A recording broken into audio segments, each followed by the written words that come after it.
What's going on, everybody, and welcome back to Master Crafted. January is all wrapped up, and like we said in our tier list video, we needed to come revisit the stats and see how close we were and talk about what factions actually came out on top. There have been some slight adjustments. There have been a few more releases that definitely affected what has been winning the most, and it definitely made a huge impact, which we will see in our stats. But Phil, what do you think? What do you think about this new meta and how things have been going? Yeah, no real surprises here. I think this really matches what it is that we have talked about with the changes, with the data slate, with the new codexes, with the Grotmist attachments, right?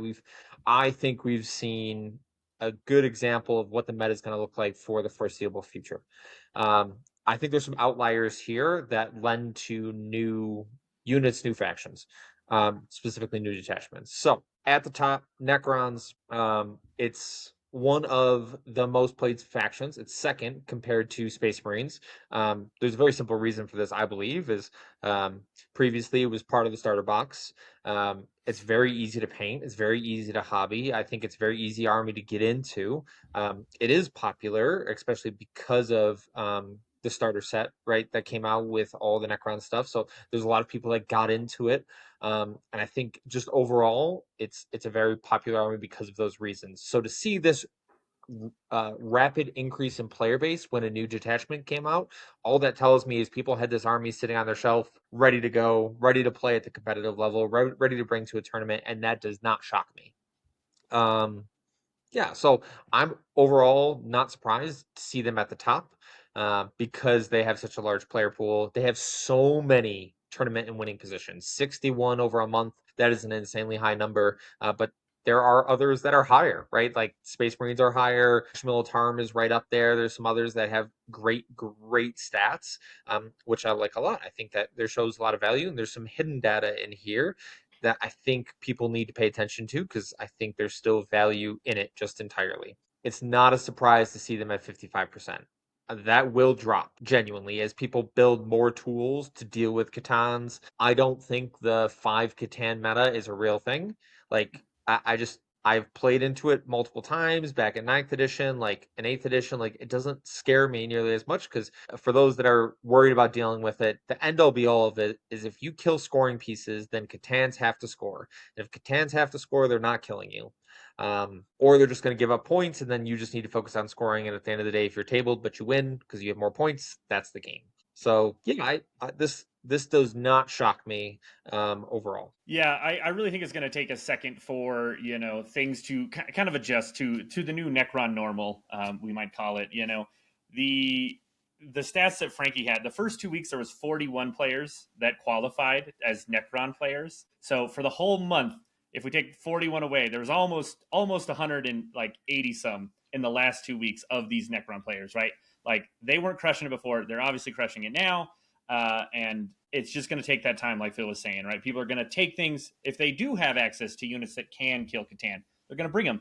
You're going to switch to things like just fast mobile units that can easily put 5OC reliably on an objective to say, well, you're 4, I'm 5, you still just don't score points. You're going to eat me next turn, but your Catan is now just sitting on a point eating one of my units, and I'm okay with that, right? It is going to take a little bit of adjustment. It is defining the meta, but it's not broken. It's just going to ride this wave until people really figure out how to play into it again. On the other hand, guard just doing solid. I think we're going to have to talk about my boys a little bit. For the Emperor, they've just been trudging right along. It's maybe a little too reliable, I think, is probably the biggest thing. The thing that does suck is it is going to get touched. And unfortunately, I believe GW is going to make the choice to just hit points on certain things. And that's just going to make the other detachments even less fun to play because you're going to be even shorter on pieces there. And guard players are now, you can play recon. If you can move into recon, that's a very good answer to Necrons, by the way. They just don't have enough attacks. All right, you can charge 26-man bricks into a Catan, and he's not going to kill you. All right, you just go for it. But yeah, I think that's the biggest thing. Guard is in a very good spot. It's going to continue to do well, and even when it gets hit with gets touched a little bit, it's only going to hurt the other ones. I think it's still going to be very playable, though. Even some points reductions. It's just so efficient right now. Yeah. If you had to recommend a GW, like what to actually change about guard to bring them back to more of a reasonable status, what would your suggestion be? I think one of the biggest things is the order economy actually is pretty messed up with how many cheaper chassis like you can take and like still have like fully ordered vanquishers and stuff by just kind of following around with a couple of Dorns, commanders and stuff. That the extra orders just add up so much that where your whole army just gets the reroll ones to hit. It's so easy to just build a list that's like, oh, I easily fit my order economy. When you're playing combined, it's like you were really, or any of the other detachments, you really have to. It was really well balanced around like, oh, well, I can or I can't order all these things. It definitely affects the points more in having to really have to take those extra officers, take those extra units, or take Creed, or spend the solar tax to just have a unit that already has the extra orders and stuff. That would be one of the easiest just rules changes. I'd honestly, I'd even give up reroll ones to hit. Just give us reroll ones to wound. Just that is the flat buff. If you're ordered, reroll ones to wound. No reroll ones to hit. I'm fine losing that. We have ways to get that, right? Let us still play our scout sentinels if we need to, right? That's another good tax you can put back on the guard players, that they still can integrate into their list. We have no way to get wound rerolls. All right, that is one of the things where guard struggles, compared to a lot of other armies that have some access to units with decent wound rerolls, and we don't have a ton. So just give us, if you're ordered, you get reroll ones to wound. Right? Doesn't have to be on objective, just is. Like that as a blanket rule would help a ton, if you're ordered, and I think that would help tone it down, bring down our orders. Now you're having to pay Scout Sentinel tax if you want to have reroll ones to hit. There's just it's gonna shift the list to be a little bit less efficient and reliable, and put some more tax back on the player to have the amount of efficiency we have now. Yeah, no, I think that's great. And it's a lot more sensible. It is a little bit more intricate than trying to deal with something as easy as like increasing points or increasing stratagem costs or anything like that. It is a little bit more intuitive to how the army functions. But yeah, it makes sense to me. Like one of the things that's so beneficial about this Grizzled company is how easy it is to get orders onto every tank, and now ordering bull. Like you have so many tools to be efficient in your army. So I get that. Lane, there's some data here that I think is really interesting, that Frankie put forward to us, and I think there's some value in talking about it. And I want to start at the very, very bottom. Besides Imperial Agents, we've talked about them and beat on them enough. One of them is Emperor's Children. They have 21 players in tournaments and winning position out of 136. So, like, first of all, that's a great percentage overall in terms of the amount of players that are in tournament and winning position. And we had 17 undefeateds. None of those translated to tournament wins. But like we said, we're only pulling from GTs that have a certain player number or above. So Emperor's Children is still surviving in this meta. It still has play in this meta. I do understand the fact that it's difficult. Like they don't have necessarily the greatest tools to kill Catans. But I will say, just overall, they do have the tools to kill all the other trash. Yeah. They do have the tools to go score. They do have the action efficiency to be effective, and the meta is in an okay spot. I know it's probably keeping them out of the top spots or preventing them from winning tournaments. It's maybe armies like demons, right? Like they really have a hard time. They're relying on their demon princes to get in there and kill some of these big birds. I think they like the combat matchups. They like seeing Space Marines at the top of the meta, especially because Victrix went down. They like seeing Blood Angels and T-Suns and Tau, some of these armies that they can really afford to get into. I think there's a lot of value. And then obviously like armies like Sisters and Grey Knights, like they're still around, and for Children still likes going into that matchup. Yeah, they are still doing very well. Ending up 17 undefeated is no joke. I think another great example that's very similar to almost all of the points you just made is where Adeptus Custodes are, right? Even with the new points drops and how efficient guard are and stuff, they still haven't snagged a win, but they're 24 undefeateds out of 115. That's like 20%. That's crazy. 20% of your players are going undefeated. That is impressive, and it's one of those things where they are very good at kind of dealing with a lot of these things that are towards the top. I don't think they are quite as good as Emperor's Children are even, but they're just so cheap and points efficient that, right, even these armies that we're looking at down here statistically, towards the bottom, on this chart. Like they don't have high win rates, but they're still performing very well. People are taking them, almost the distance, and I think that still speaks to how well the meta is actually balanced right now. Yeah, absolutely. Um, there are some outliers here. We can speak to it because we do seem to have quite a few individuals who play Black Templars. Um, yes. Our Black Templars have a low win rate. Yes. Does that make them a bad army? I will vehemently disagree. If you think they're a bad army, I would disagree. The problem is they suffer from the Space Marine sickness, where, well, if I'm running Space Marines, would I rather run Black Templars or would I rather run Ultramarines or Blood Angels? For some people, they have custom factions where they have everything painted up in their own custom factions so they can swap. And that's what I do. So I can swap between Black Templars and Ultramarines and Blood Angels because, like, I don't want to paint a brand new army, especially Space Marine wise, just because I want something different. I'd rather have something a little cohesive. Black Templars have value. The new Bastion Strike Force, I think there's a lot of play there. There's actually someone taking it this upcoming weekend for when we go up to Portland for that teams tournament. So I'm looking forward to seeing that on the table. But yeah, I think it's really solid. This is another one that has stood out to me that has constantly been at this like, oh, it's an old codex, it's really struggled, it's not effective in the top of the meta. But then you have 27 players in tournament and winning position out of 147, and then 15 of those individuals are undefeated. So like that is a great spot to be in if we look at, which I like, a month's worth of data, which is a lot more balanced than trying to guess week to week. Because like Death Watch, 40 players, super low player win rate or player rate, but they also have a 52% win rate. They have 5 of those players in tournament winning position, and they have 2 GT wins. So like, yes, they got highs and lows because the player base already is so small after they got broken out. Um, but they're still good. And then one of the scariest armies for me, Drakari, is at a 49% win rate. I don't know. I've talked about this a bunch with Cody Giroux and Nick. It's like Drakari is one of the best armies in the game right now. And they are sitting at a 49% win rate. And that's because their skill ceiling is so high, but the floor is incredibly low. You could very easily make mistakes with that list and just really, really struggle. I know Cody was very close to winning the GT. He went undefeated. He just came in second due to differentials. So like, an opponent win rate. So like, the army is good. Yeah. Look, if you looked at this and said Drakari was bad and they're as good as Chaos Knights, we're playing 2 different games because I think obviously Drakari's in a great spot. Yeah, doing really well. 10% of players still going undefeated, right? Looking at that 10 out of 101, like they're hitting the top end with a high percentage of runs, and that's very good. The other thing, oh shoot, where did it go? Death Guard. Death Guard, people have just been, Death Guard just hasn't been what it was since the index release. They had 25 undefeateds this month.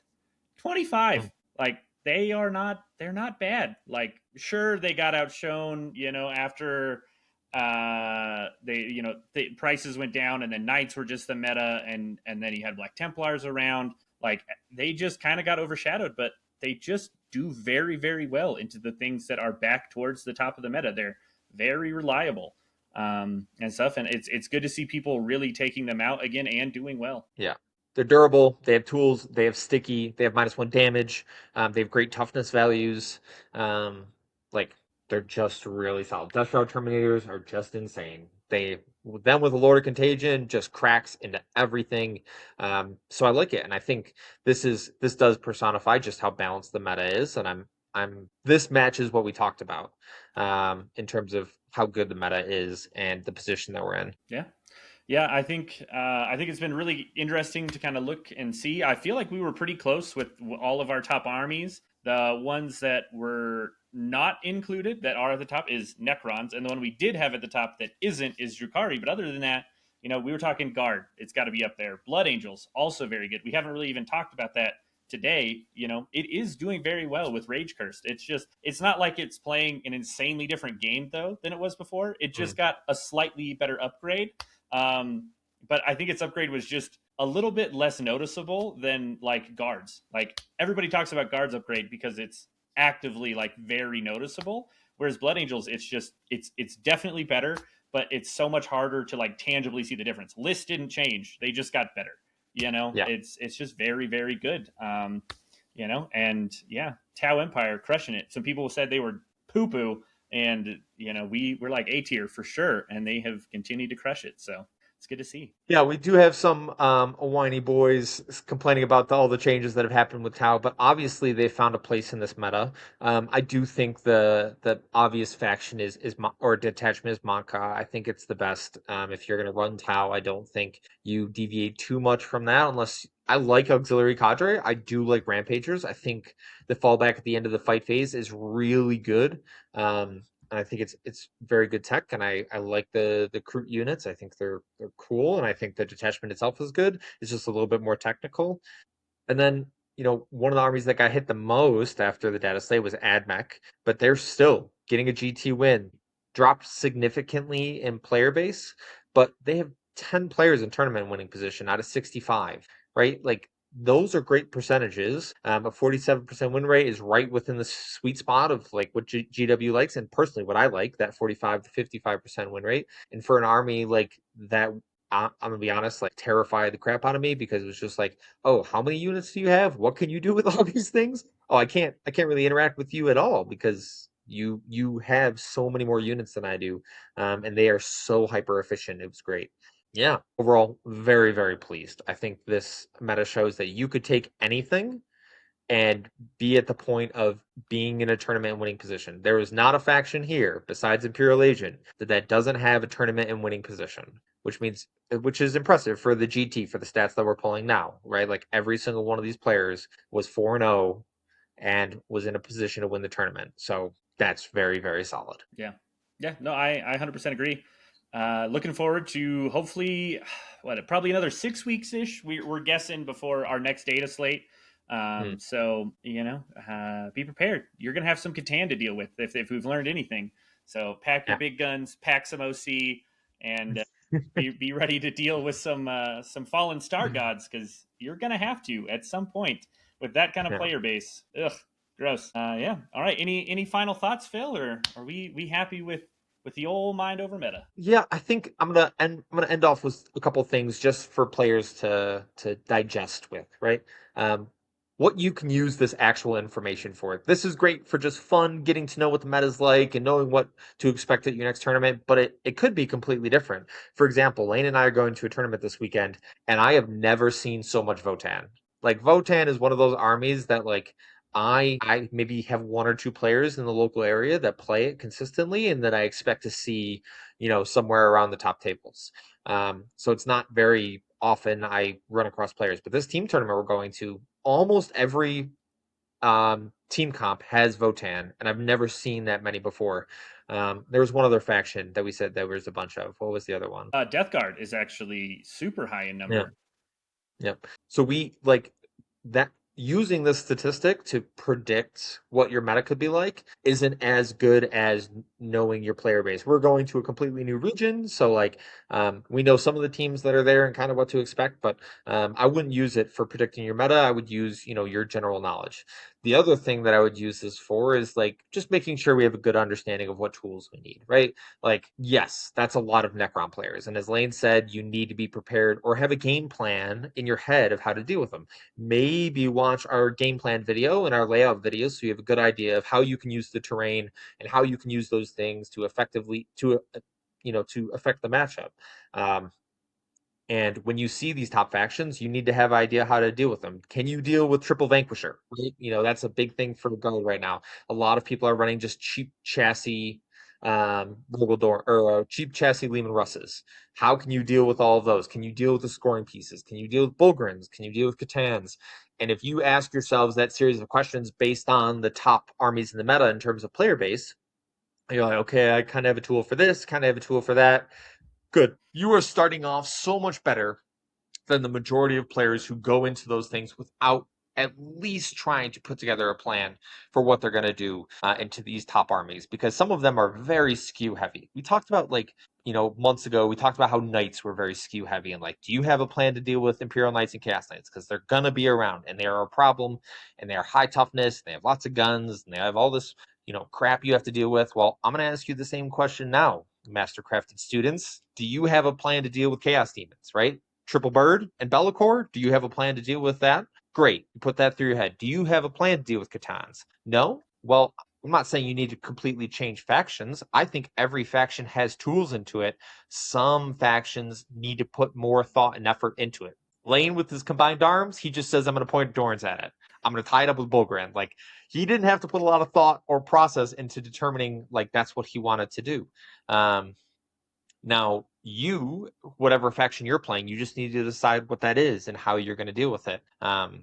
And if you have a question of how you think you should deal with those factions, you know what the best thing to do is? Hop into the Mastercraft Discord, hit up myself, Lane, one of the faction experts in there, because that is something that we talk about often. We think about it all the time in terms of getting ready for these tournaments. So, you know, for the factions I play and I have familiarity with, I'm already thinking about the different ways that, you know, we need to be able to deal with those things. So make sure you put together a plan. Make sure you're using this to have a general game plan. But this, it by no means is a faction being good or not, as we've proven already. If you think Drukhari are bad, I have a few players that I need to introduce you to, and they'll show you how good Drukhari is. But yeah, that's it. Yeah. And I would say that's probably one of the things we are still worried about the most going into the weekend is Drukhari, right? We're talking about what's at the top of the meta, right? Don't use this. Use what is actually good, right? Look at what's doing well. Look at what can cause problems. Drukhari in teams, absolutely brutal. You have to have answers for it. Yeah. And it doesn't matter that it's, you know, in the bottom quarter according to win rate and GT wins.